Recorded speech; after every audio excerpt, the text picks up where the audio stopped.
Todo videojuego tiene su proceso detrás. Piensa en cualquier juego, el que tú quieras. Bien.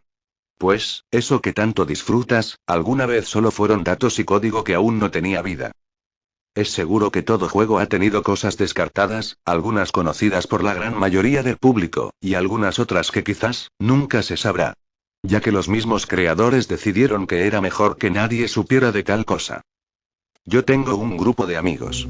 A todos nos fascinaba el hecho de encontrar versiones betas de videojuegos, la sensación de ver qué es lo que tenían en mente los programadores para finalmente eliminarlo, era para nosotros algo mágico. Teníamos un blog dedicado donde subíamos nuestros descubrimientos de distintos videojuegos, publicábamos videos donde jugábamos tales versiones preliminares. Pero claro, para hacer eso, requería su tiempo y esfuerzo. Mandábamos mensajes a empleados de distintas empresas para ver si nos contestaban. El 90% de los casos, no recibíamos respuesta. El otro 10% solo nos permitía hacerles un par de preguntas sobre el desarrollo, pero nada más, nos quedábamos con las ganas de preguntar si existe una versión jugable aún en desarrollo que pudiera pasarnos. Éramos un grupo pequeño, era difícil lograr encontrar betas, pero si conseguíamos uno, y ser los pioneros en encontrarlo, ya era suficiente para hacer historia.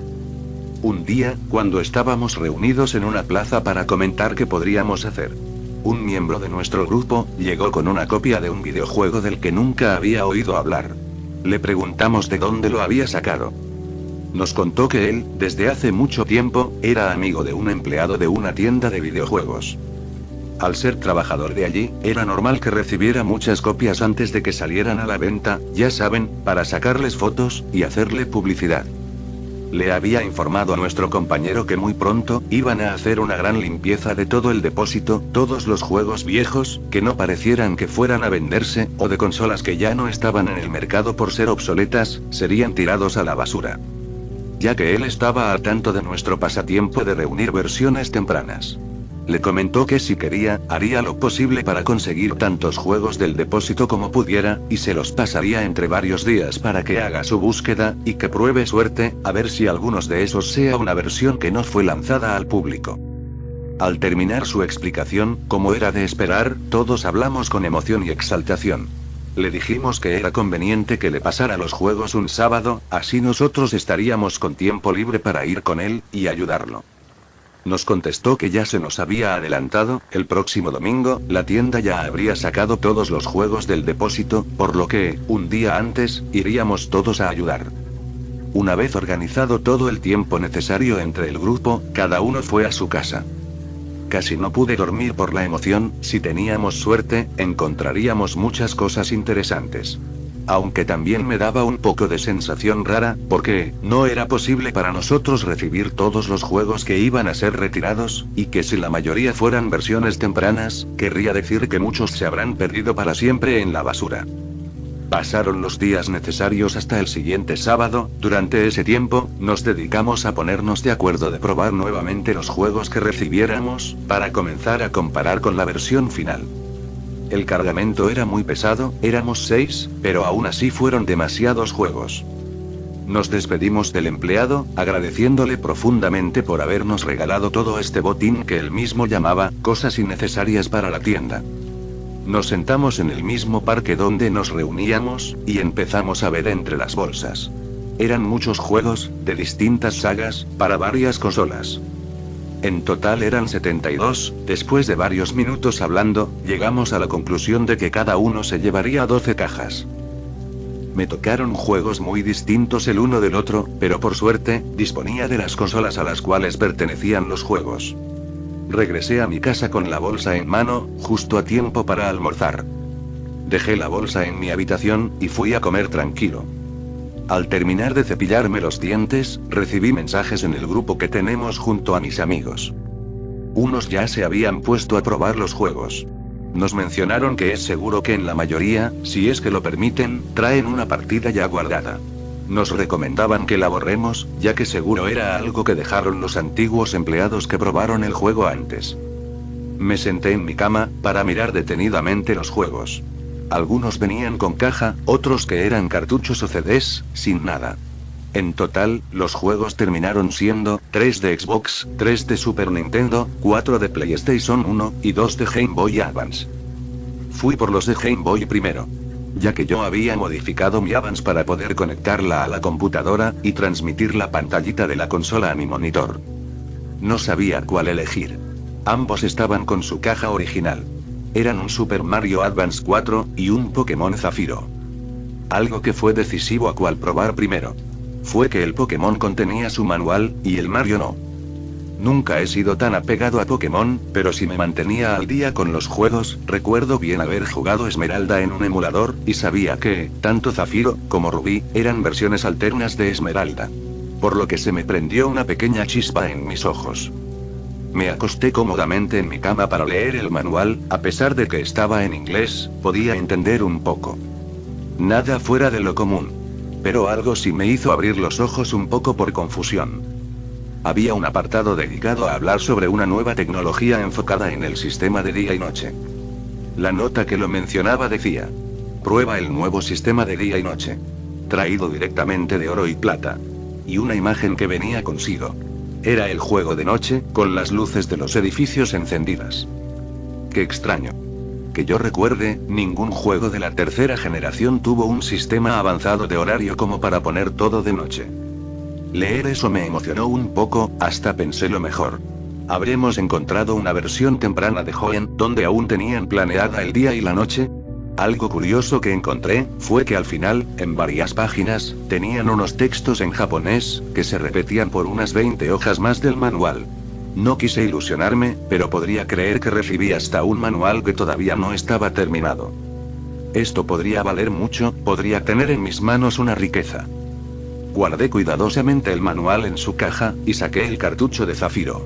Para alivio mío, estaba en buen estado, la pegatina estaba un poco despegada, pero nada que no se pudiera solucionar con un poco de presión con los dedos. Introduje el cartucho a mi Advance, y también conecté la consola a la computadora para jugar más cómodamente, aparte que, tenía preparado un programa para sacar capturas, y registrar mis hallazgos. Tenía una ligera sospecha de que quizás, solo el manual tenía cosas interesantes, y el cartucho no fuera más que una copia normal. Pero... bingo. La misma pantalla de título me cerró la boca, con solamente el año que mostraba. 2002. Zafiro había salido en 2003. Pulsé Start. Como habían dicho mis amigos en el grupo, había una partida guardada. El nombre era Alex. Llevaba varias horas de juego. Es cierto que me habían mencionado que borre la partida, ya que era mejor experimentar todo por mi cuenta desde el inicio, pero la curiosidad me ganó. Seleccioné la partida para ver qué es lo que hizo ese tal Lex. El juego me recibió con un destello completamente blanco, casi me aturde por el brillo. Creía que el juego se había congelado, y que era imposible seguir. Pero después de un pequeño rato, la pantalla mostró todo bien, y por los pequeños altavoces se escuchó un trueno. Parece que ese destello blanco pertenecía a una tormenta. Reconocí el lugar al instante, me encontraba en el inicio del juego, en Villa Raíz. Tenía curiosidad, ya que el trueno no fue lo único con lo que me recibieron. Estaba lloviendo. Pero lloviendo de una manera muy violenta, aparecían muchos truenos, y casi no se podía escuchar el efecto de sonido cuando algo te bloquea el paso. Lo primero que hice fue dar unas vueltas por el pueblo. Habían pequeños charcos de agua, cuando les caía una gota de lluvia, hacían su efecto de dispersión. Abrí el menú, y revisé qué equipo tenía. Estaba conformado por un Blaziken, un Aggron, Skarmory, Crobat y Linoone. Todos entre el nivel 40 y 50. Sí que estaba avanzado, estaba hasta listo para ir a desafiar al alto mando. Después de ver el equipo, decidí moverme hacia el primer pueblo que se encuentra al norte. Mientras me movía, aún seguía lloviendo fuerte. La primera ruta no tenía a ninguna persona, ni siquiera estaba el que te entregaba la primera poción. Al llegar a Pueblo Escaso, vi que al centro Pokémon le caía mucha agua al techo, hasta por fuera del cartel, se formó un pequeño charco de agua. Lo primero que hice fue entrar, y la escena allí me dejó bastante extrañado. Había una fila para curar a los Pokémon, y también se encontraban muchas más personas que normalmente encontrarías dentro de un centro. Un detalle que noté también, fue que de vez en cuando, caían pequeñas gotas de agua. Parece que se habían formado unas grietas en el techo que le permitía al agua entrar. Al ser muchas personas, intenté hablar con cada una, pero ninguna me respondía. Solamente una me dijo algo. Las máquinas no están funcionando bien, les ha caído agua encima. Cuando terminé de leer eso, la fila se había dispersado, y algunas personas salieron del edificio. Era muy raro, Esmeralda jamás tuvo algún evento así, lo más parecido fue cuando Groudon y Kyogre se liberaron, y había que ir por Rayquaza para tranquilizarlos. Pensé que quizás esto es porque estaba jugando la edición Zafiro, por lo que Rayquaza no tiene ninguna relevancia aquí, y todo se enfocaba en Kyogre. Hablé con la enfermera, y me dijo otra cosa rara. Solo permitimos el uso de la máquina 3 veces, piensa bien antes de curar a tus Pokémon. ¿3 veces? ¿Por qué? ¿El agua en serio afectó seriamente al edificio como para solo poder curar pocas veces a tu equipo? Elegí que no. Todo mi equipo estaba completamente sano. Fui a ver el mapa, para ver hasta dónde se había quedado el anterior dueño. Pero, este no era el mapa que recuerdo de joven. No puedo describir muy bien los cambios ya que no soy de memoria fotográfica, solo sé que este no es el mapa normal. Me estaba sumergiendo mucho más en la intriga este cartucho. Al salir del edificio, fui a dar una vuelta por las rutas cercanas, a cada paso que daba, la lluvia se intensificaba en algunas zonas, y en otras se calmaba. Llegué a una ruta donde había una valla lista para ser sacada, quería ver si la lluvia les había afectado, y efectivamente, lo hizo. Cuando quise sacar la valla, apareció un cuadro de texto. Las plantas se han ahogado. No podía sacar nada de ahí. Me moví un cuadro al lado para intentar plantar una valla, otro mensaje. El suelo está demasiado mojado, es imposible plantar algo. Parece que las vallas con este clima han quedado inutilizables. Tomé el atajo que se encuentra al norte de Pueblo Escaso para llegar a Malvalona, al llegar ahí, hubo un cambio notorio. Toda la paleta de colores se había vuelto más oscura, y se había formado un enorme charco de agua en la salida del este.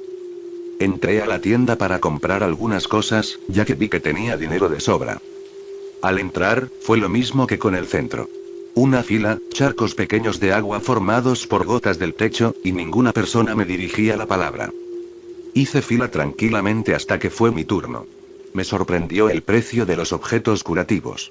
Creo que su precio se había quintuplicado, todo el dinero que yo pensaba que tenía de sobra, se iba a ir con solo querer comprar 5 restaurar todo. Al salir de la tienda, lo había recordado. Si tenía Pokémon de más de nivel 40, ya debería tener la máquina oculta de vuelo, e ir a donde fue la última ciudad que se visita en la historia. Lo tenía. La última era Ciudad Calagua. Lo seleccioné en el mapa, pero cuando el personaje hizo la animación donde saca la Pokébola, apareció un cuadro con el texto. El clima está demasiado fuerte como para usar vuelo. ¡Qué fastidio! ¿Tendría que ir a pie? Tomé la ruta que ya estaba casi inundada. Fue rápido, ya que no había ningún entrenador dispuesto a desafiarme. A medida que me iba acercando a Calagua, la paleta se iba haciendo más azulada oscura, y había muchos más charcos de agua. No perdía nada si exploraba un poco.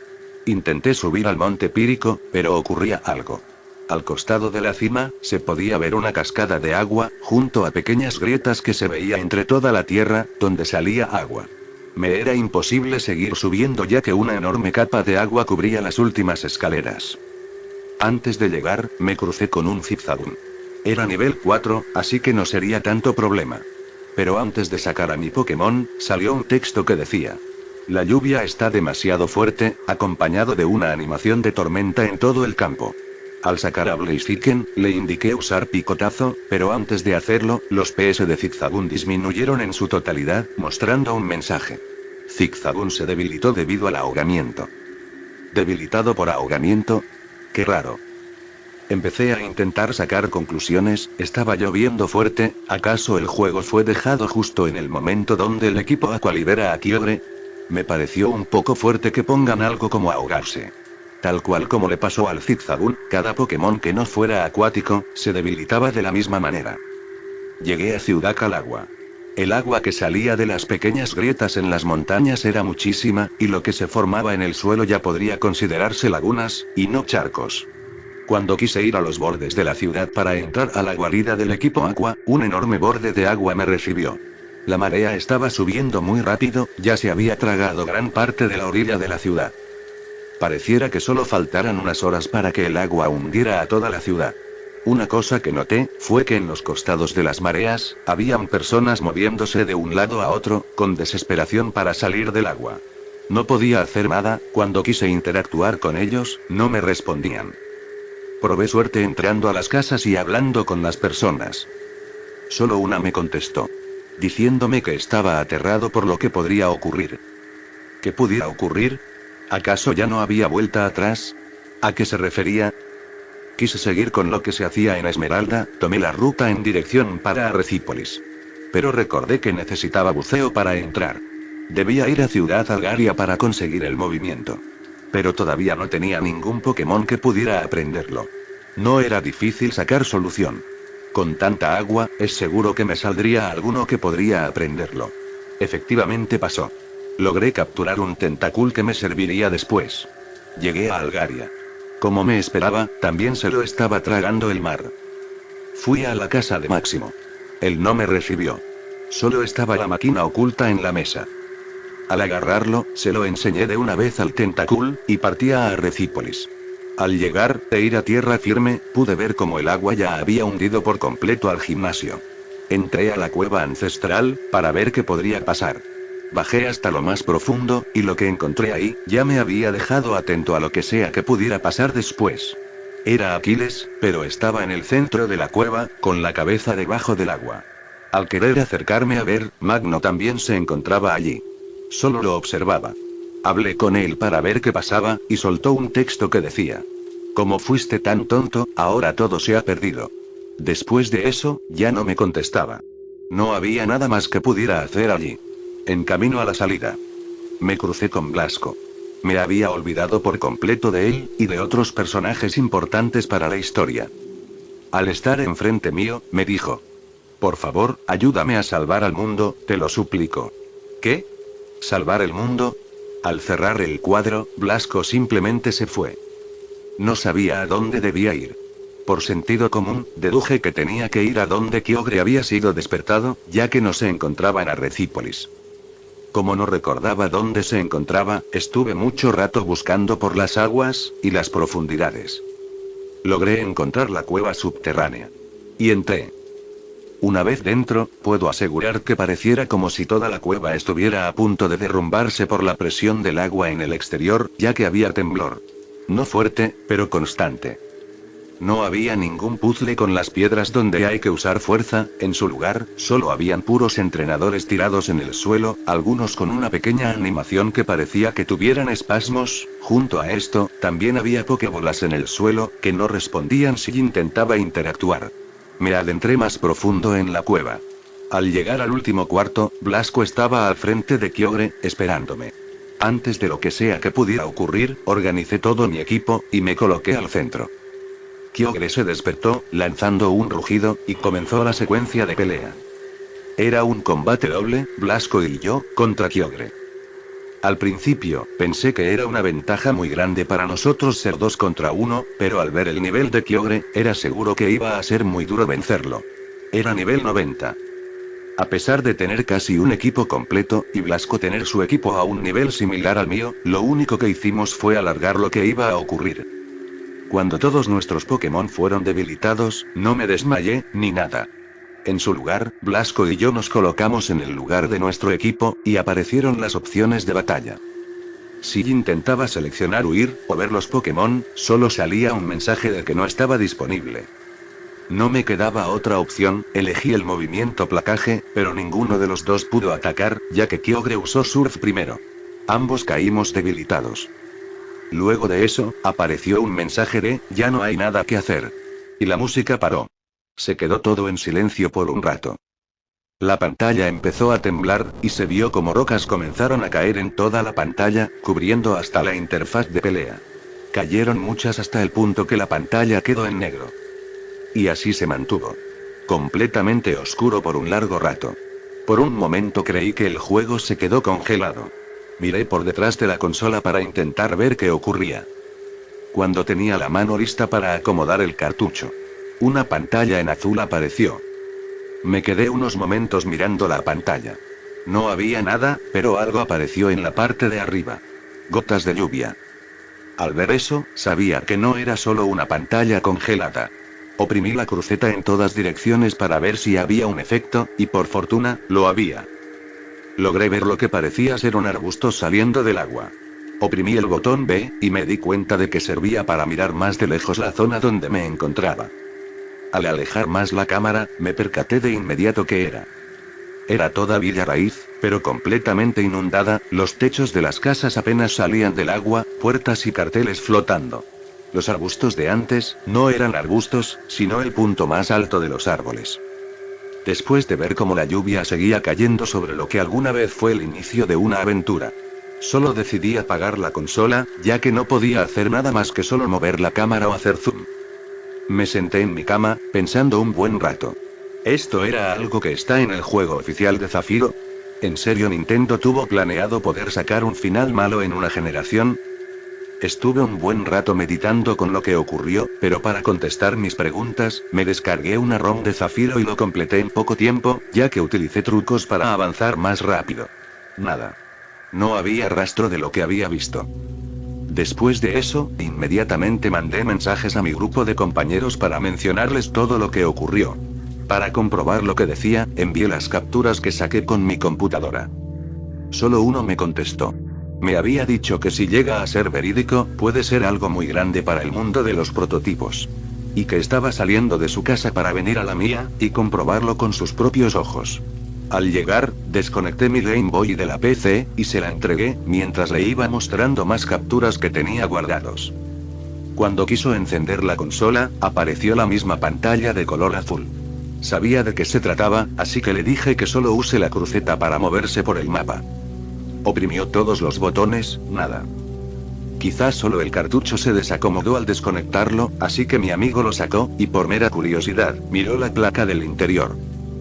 Su cara cambió a una de confusión. Me dijo: «Oye, ¿acaso limpiaste el cartucho antes de colocarlo en la consola?» Respondí negativamente. «Apenas llegué a mi casa lo probé». Me respondió: «Esta placa tiene signos de corrosión». ¿Corrosión? Le pedí que me explicara con más detalle. La corrosión es un efecto de deterioro que le pasa a las cosas electrónicas cuando se las deja mucho tiempo sin mantenimiento, y que su efecto es acelerado por el agua.